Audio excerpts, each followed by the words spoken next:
गांव का नाम था चंदनपुर। यहाँ की गलियां और हवाएं भी भाई बहन के रिश्ते की मिठास से भरी थीं। इसी गांव में रहते थे राधा और मोहन, जिन्हें गांव के लोग प्यार से चंदनपुर की जान कहते थे। राधा और मोहन का रिश्ता बचपन से ही खास था। वे हर साल रक्षा बंधन का त्योहार बड़े धूमधाम से मनाते थे। एक दिन राधा को एक पुराना पत्र मिला, जिसमें लिखा था, राधा, इस रक्षाबंधन पर तुम्हें एक अनमोल तोहफा मिलेगा। पत्र पर न तो कोई नाम था और न ही कोई पहचान। यह पत्र राधा को हैरान कर गया। उसने मोहन को यह बात बताई और दोनों ने मिलकर यह जानने का निर्णय लिया कि यह पत्र किसने भेजा है। जैसे जैसे रक्षाबंधन का दिन नजदीक आ रहा था, राधा और मोहन की उत्सुकता बढ़ती जा रही थी।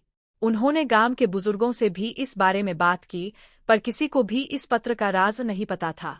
एक दिन राधा को अपने दादाजी की पुरानी डायरी मिली। उसमें एक किस्सा लिखा था, जिसमें एक रहस्यमयी खजाने का जिक्र था। राधा और मोहन ने तय किया कि वे इस खजाने की खोज करेंगे। उन्होंने डायरी में मिले संकेतों का पालन किया और गांव के बाहर स्थित पुराने मंदिर की ओर बढ़े। मंदिर के पास उन्हें एक गुफा मिली। गुफा के अंदर जाते ही उन्हें एक ताले से बंद दरवाजा मिला। डायरी में लिखा था कि ताला खोलने के लिए भाई बहन को मिलकर एक मंत्र बोलना होगा। राधा और मोहन ने मंत्र पढ़ा और ताला खुल गया। दरवाजा खुलते ही उन्हें एक चमकता हुआ बक्सा दिखाई दिया। बक्से के अंदर एक सुंदर राखी और एक पत्र था। पत्र में लिखा था, यह राखी देवताओं द्वारा बनाई गई है और इसे बांधने से भाई बहन का रिश्ता अटूट हो जाएगा। राधा ने मोहन को राखी बांधी और मोहन ने वचन दिया कि वह हमेशा राधा की रक्षा करेगा। तभी वहां एक रोशनी प्रकट हुई और एक वृद्ध व्यक्ति प्रकट हुए।